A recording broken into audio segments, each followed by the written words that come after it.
Why do some mornings feel sharp and clear, and others feel like your brain was assembled overnight by a tired intern who wasn't even sure which organ he was building?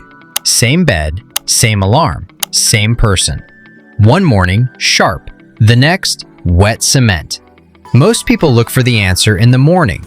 More coffee, colder shower, a motivational video at 6 a.m. featuring someone who is suspiciously happy about being awake. Wrong room. The answer is almost always in the night before. Because here's the thing about your brain. It doesn't clock out when you sleep. It works the night shift. Your day is raw footage. Sleep is the editing room. And the last 90 minutes before bed, that is when you slide your notes under the editor's door. Now, here's why those notes matter more than you think. During sleep, your brain consolidates memory.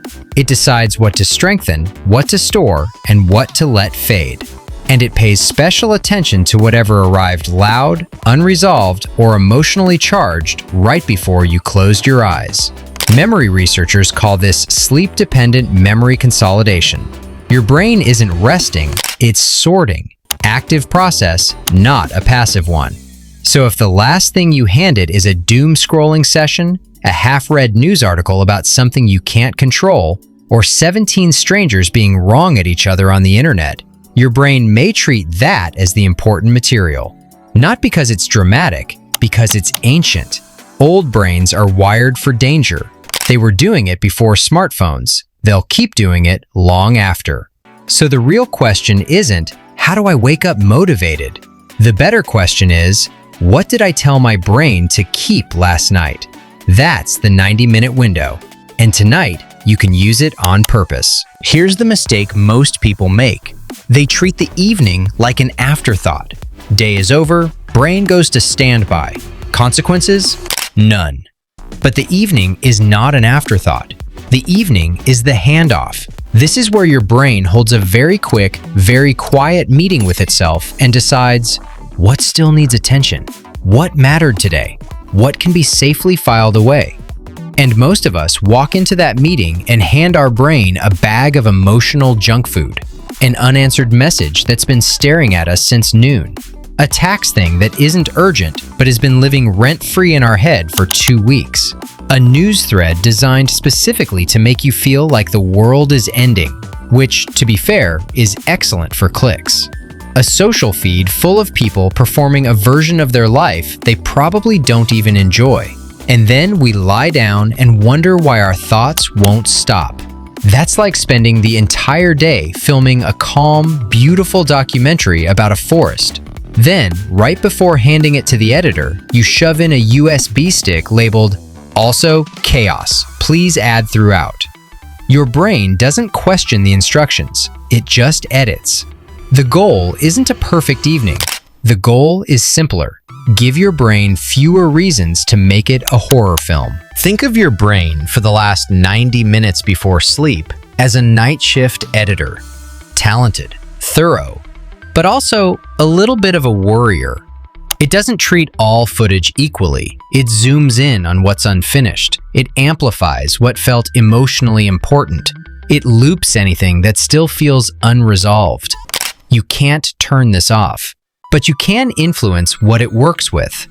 3 instructions, that's all. Close the loops, mark the signal, protect the edit. You know the exact moment I'm talking about. It's 11 p.m. Your body is done, and your brain, your wonderful, ancient, slightly unhinged brain, decides this is the perfect time to become a project manager. The invoice, the email, the conversation you've been avoiding, the thing you said at a party in 2019 that nobody remembers except you, in perfect 4K with surround sound. This is not your brain being cruel. This is the Zeigarnik effect. Unfinished tasks stay mentally active. Your brain keeps them open like browser tabs, running in the background, quietly using up memory. And here's what most people get wrong. Your brain doesn't need every task finished tonight. It needs to trust that every task has a home. A to-do list does not provide that. A to-do list is essentially your brain saying, here are 14 things I refuse to stop thinking about. Very organized, very exhausting. A plan is different. A plan says, this specific thing goes Tuesday at 9 a.m. Done, filed, closed. A to-do list stores anxiety. A plan stores instructions. So tonight, 10 minutes. Dump everything still open onto paper. Messy is fine. Then give each item a when and a where. Reply to client tomorrow at 8:30 before the first call. Invoice goes out Wednesday while the coffee brews. Budget talk, Saturday morning at breakfast. You're not solving anything. You're parking it properly. Most of what keeps humans awake at night isn't urgent. It's just unassigned. Give it a slot. Give it a home. Let the editor close the tab. Now the step almost everyone skips.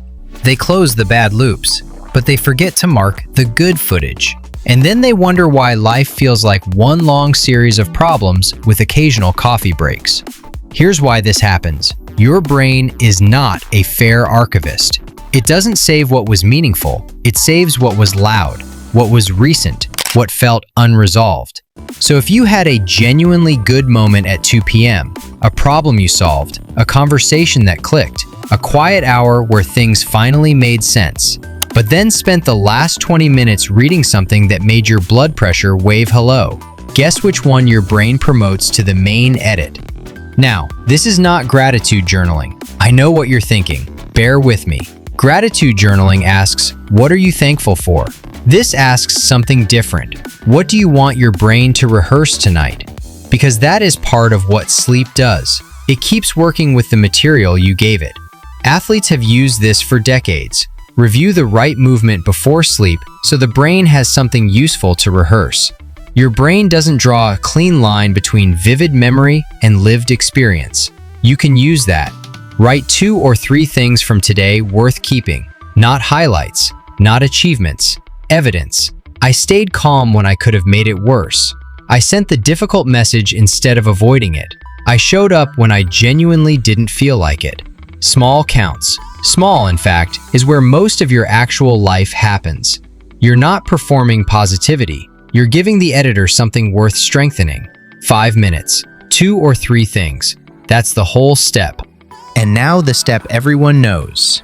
And everyone quietly skips anyway. Protect the final stretch. Your phone is not winding you down. It is filing new paperwork. New conflicts. New comparisons. New outrages. New reasons to feel behind, uninformed, or vaguely inadequate. Your brain receives all of it as input, and input right before sleep is like someone running into the editing room at midnight yelling, Wait, I have more material. It's important. It's about a stranger. On the internet, you'll want to see this. You don't need to become a medieval monk. No candles required. No vow of silence. Just make the last stretch boring in the best possible way. Dim the lights. Phone outside the bedroom. Something familiar. A book you're already reading. Slow kitchen tasks. A warm shower. Tomorrow's coffee already measured out. The key word is familiar. Your brain doesn't need new content tonight. It needs room to process the day it just survived. Because here's the loop most people are stuck in without realizing it. Poor sleep raises stress. Stress makes you reach for the phone. The phone makes sleep worse. A small, glowing rectangle has somehow become the night manager of your entire nervous system. We really are a peculiar species. The first nights without it will feel strange. Your hands will reach for the phone on autopilot, like a raccoon absolutely convinced there are snacks somewhere in that corner of the room. That's fine. That's just the habit surfacing. And once you can see the habit, you can start to choose something else. You don't need a perfect evening.